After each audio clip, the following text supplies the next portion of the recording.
زندگی میں بہت سارے ایسے کنسیپٹ ہیں جو میرے کلیئر ہوئے.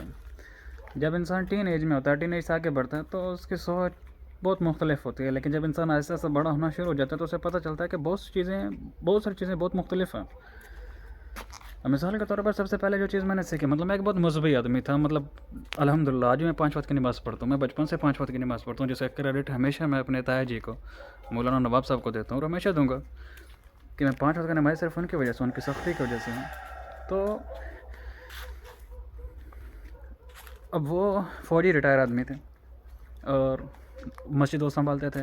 تہجد آج ہی وہ پڑھتے ہیں، بہت پرانے دور سے پڑھتے ہیں، 5 وقت کی نماز پڑھتے ہیں، ذکر اذکار کرتے ہیں، قرآن بہت پڑھتے ہیں، اشراق تک، چہر تک، یہ سب نمازیں پڑھتے ہیں.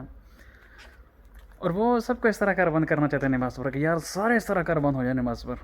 لیکن جب میں ریئل لائف میں خود آیا تو میں خود اسی تھاٹس کا تھا کہ یار انسان کو دین کے جتنے بھی احکامات ہیں انتہائی سختی کے ساتھ ان پر کر بند ہونا چاہیے. نماز ٹائم پر جماعت سے پڑھنی چاہیے، تو جماعت سے ٹائم پر وہ پہنچے 5 منٹ پہلے، جیسے وہ ہمیں کہا کرتے تھے 5 منٹ پہلے پہنچو، ورنہ مرتے تھے وہ ہمیں. تو میں بھی یہی کہتا تھا کہ یار سختی، مطلب اپنے گالی نہیں دینی تو ہمیں گالی نہیں دینی کیونکہ یہ غلط ہے، تو ہم نے بالکل گالی نہیں دینی، یا اور بہت ساری اس طرح کی چیزیں دینی پرسپیکٹیو میں. لیکن جب میں ریئل لائف میں میں نے قدم رکھا تو میں نے دیکھا کہ یار ریئل لائف میں بہت ساری ایسی چیزیں جو انسان کو کرنی پڑتی ہیں، مجبوراً بعض دفعہ کرنی پڑتی ہیں. اب چاہتے نہ چاہتے ہوئے بھی کچھ ایسی چیزیں کرتے ہو، مطلب میں مثال نہیں دے سکتا اس کے.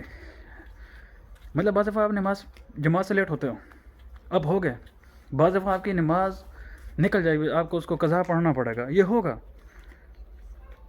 تو یہ بہت ساری ایسی چیزیں ہوں گی، اور لائف میں بعض دفعہ آپ وہ چیزیں کرو گے جو آپ ساری زندگی جن چیزوں کو ناپسند کرتے آئے ہو. مجھے آج بھی یاد ہے کہ میں اپنی لائف میں جن چیزوں سے انتہا درجے کی نفرت کرتا تھا وہ مجھ سے سرزد ہوئیں. مجھے افسوس ہے ان کا جو غلط چیزیں ہیں، کچھ اچھی چیزیں بھی تھیں جو میں نہیں کرنا چاہتا تھا لیکن پھر مجھے کرنے پڑے. لیکن ہر وہ چیز تو نہیں، لیکن اکثر وہ چیزیں جو میں نہیں کرنا چاہتا تھا مجھے کرنی پڑی، اور میں نے کی. اور آگے بھی میں اپنے منہ سے بعض دفعہ بولتا تھا کہ یہ تو میں کبھی نہیں کروں گا، یہ میں کبھی نہیں کروں گا، وہ میں کبھی نہیں کروں گا، میں نہیں کہتا. اب ریئل لائف میں جب میں نے قدم رکھا تو میرا سر کبھی یہاں ٹکرایا کبھی وہاں ٹکرایا. مجھے سمجھ نہیں آ رہی تھی میں دین پہ چلوں یا میں دنیا کی راہ پہ چلوں، کون سی راہ پہ چلوں. میں اتنا کنفیوز ہوا، ابھی بھی بعض دفعہ میں کنفیوز ہو جاتا ہوں.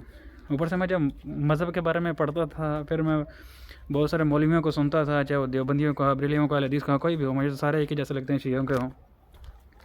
تو میں مزید کنفیوز ہوتا تھا کہ یار یہ کیا ہے یار. جو دین میں پڑھتا تھا، میں حدیث پڑھتا تھا زیادہ تر، یا میں قرآن پڑھتا ہوں زیادہ تر تفسیر کے ساتھ، ترجمے کے ساتھ، تو اس میں جو میں دین دیکھتا تھا وہ اور قسم کا دین ہے، جو سنتا تھا میں دین وہ اور قسم کا دین ہے، یا میں علیحدہ کنفیوز ہوتا تھا. اس لیے پھر میں نے کہا بھائی میں کوئی شیعہ دومدی بریلو نہیں ہوں، مجھے سب بہت اچھے لگتے ہیں، مجھے کسی سے کوئی اختلاف نہیں ہے، جس کا جو دل چاہے کرے. لیکن میں اپنے رب کا وہ دین مانتا ہوں جو قرآن میں، جو حدیث میں، دیٹس اٹ. اس کے علاوہ مجھ سے کوئی بات کسی بارے میں کوئی بات کرے بھائی مجھے نہیں سننی. میں نے اپنے رب کو خود اپنے بارے میں جواب دینا ہے کہ میں کیا کرتا ہوں کیا نہیں کرتا. باقی آپ کیا کرتے ہیں آپ کیا نہیں کرتے مجھے ان چیزوں سے کوئی فرق نہیں پڑتا. ہاں اب اللہ کے بارے میں اگر کوئی ایسی ویسی بات کریں گے یا شرک کے موضوع پر کوئی ایسی ویسی بات کریں تو میں آپ سے لڑوں گا، کیونکہ شرک کو نہ میں پسند کرتا ہوں اور نہ میں اس کے بارے میں کسی کو بات کرنے دے سکتا ہوں. کیونکہ اللہ تعالیٰ نے ہر نبی کو دنیا میں صرف اس لیے بھیجا کہ وہ لوگوں کو جا کر یہ بتائے کہ شرک سب سے بڑا گناہ ہے. تو جو شخص شرک نہیں کر رہا، شرک علاوہ کچھ بھی کر رہا ہے بھاڑ مجھے، لیکن کچھ شخص شرک کر رہا ہے تو اس شخص کے ساتھ میں لڑوں گا، میں لڑائی پر ہوتا رہوں گا. میں ایک دم سے میں غصے میں آ جاؤں گا، اور میں اکثر کرتا ہوں جب بات میرے رب کی ذات کی آتی ہے پھر میں کنٹرول سے باہر ہو جاتا ہوں. تو باقی جو مرضی جیسا مرضی کرے مجھے کوئی فرق نہیں پڑتا بھائی کرو. اور بھی بہت سارے اس طرح کی چیزیں ہیں جو صرف اس وجہ سے کرنی پڑتی ہیں کہ وہ کرنی پڑتی ہیں. جب انسان پہ کچھ چیزیں گزری نہ ہو نا تو دوسروں کو کرٹیسائز کرنا بہت ایزی ہوتا ہے، لیکن جب وہ چیزیں آپ پر گزرتی ہیں نا تو پھر آپ کو پتہ چلتا ہے کہ یار اب جو ہے نا اب ان چیزوں سے خود کو روک کر دیکھو. جیسے مطلب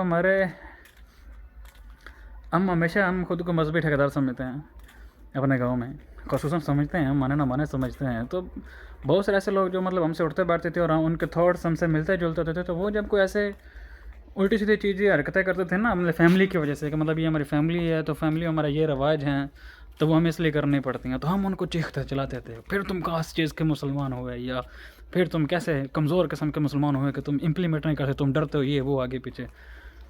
تو اب وہ چیزیں جب ہم پر آئی نا تو ہمیں سمجھ آئی کہ وہ کیوں وہ چیزیں کرتے تھے.